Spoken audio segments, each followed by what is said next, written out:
Liverpool conceded 53 goals in the Premier League last season, one of the worst defensive campaigns in the club's entire history. And yet this summer they've offered over 100 million in rejected bid for wingers. They've offered 100 million for Yan Diomande. Leipzig rejected. Then they offered 116 million for Yan Diomande, and then Leipzig rejected again. Meanwhile, the backline that shipped 53 goals last season hasn't been fully addressed. Van Dijk isn't getting any younger, and we're just one injury away from starting a teenager alongside Van Dijk in a Champions League knockout game. That's the real problem, and that's the problem Liverpool haven't really fixed. But I think again I found the answer. A centre back this summer, under 30 years old, about to play a World Cup final. I think this is someone who could genuinely transform our backline and double as the perfect backup for Keke's too. But here's the question nobody actually answered yet.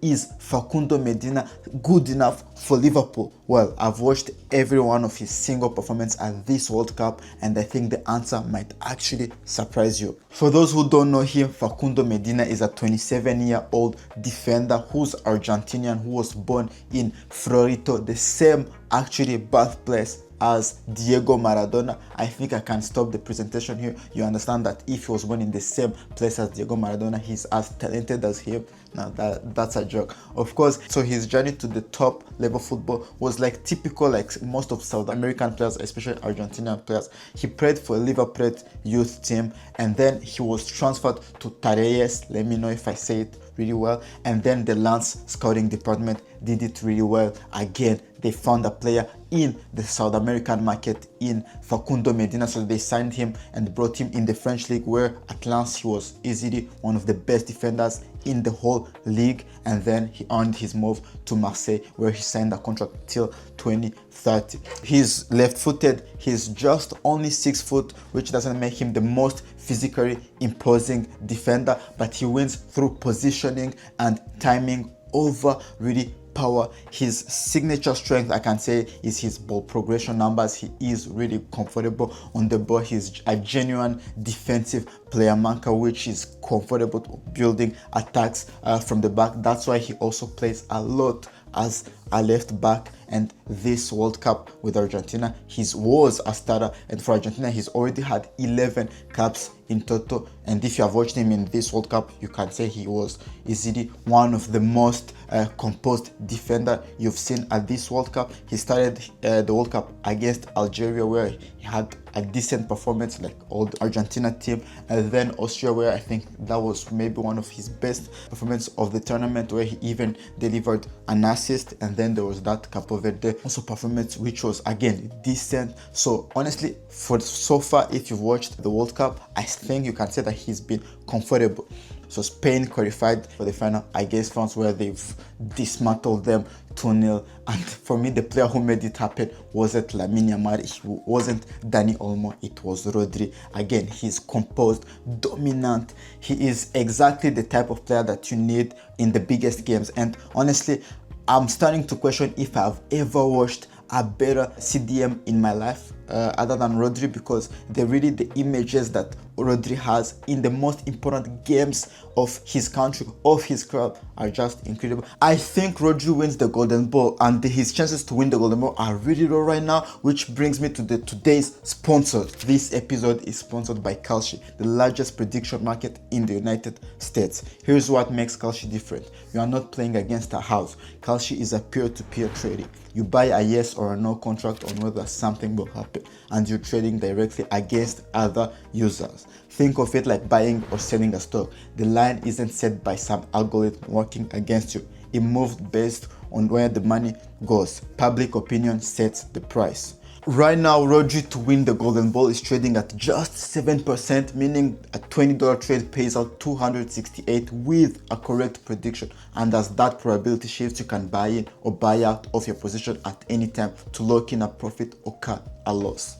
Kalshi is a CFTC approved, federally regulated, which is why it's available across all the country, including California and Texas. So download the Kalshi app and use the code ISH to get $10 when you trade $10. If I base my analysis on just the World Cup matches, of course, this is a no-brainer for Liverpool. But let me be honest, his season at Marseille wasn't really that good. It wasn't even his best season I've ever watched, because I follow a lot the French league. I really like the French league, and this season, honestly, he's had a mid-season. He's played approximately 1,300 minutes, which is not really even a full season, and some of that is because of the fitness knocks and interruption injuries he's had all the season. And also every time he's played, he hasn't been the best because also of the environment. I can't put all the blame on him. He was playing at Marseille. Marseille season has been generally chaotic. Honestly, there is a real internal pressure. They built a squad that has struggled for coherence. They changed managers, so even good players get dragged down by a bad environment. But I think his World Cup form arguably shows his real level rather than just a season at a chaotic club like Marseille. And since I've been following him for 2-3 seasons,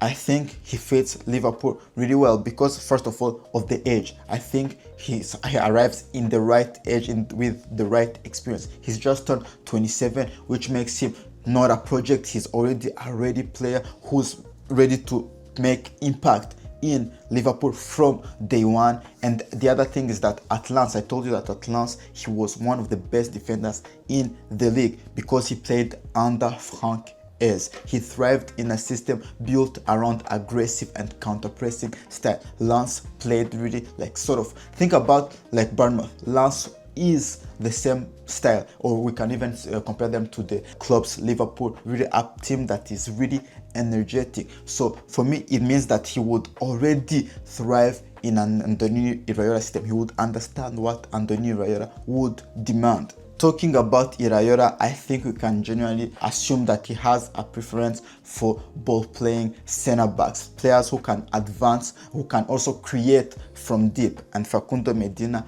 is that sort of player. To make you even understand, he was picked over Marco Senesi for Argentina national team because Senesi wasn't called up at first and Medina was the one to be called. So if Senesi thrived in an Andoni Iraola system, imagine what a player better than him could do, a player who has better ball playing numbers could do in an Andoni Iraola system. Also, one thing I like about Medina is that he is left-footed. Of course, he solves a centre-back depth role that we need. We need more depth in that role, but he is also left-footed, which means that he can also cover Kerkez because we don't know the real level of Tsimikas. Again, Robertson just left, so we need the cover for Kerkez. And Medina has played a lot at left-back also. Again, it also gives more flexibility to Iraola because if Medina can play as a left back, he is more defensive minded, which would let him play Frimpong as a right back, and Frimpong can be aggressive, can be really offensive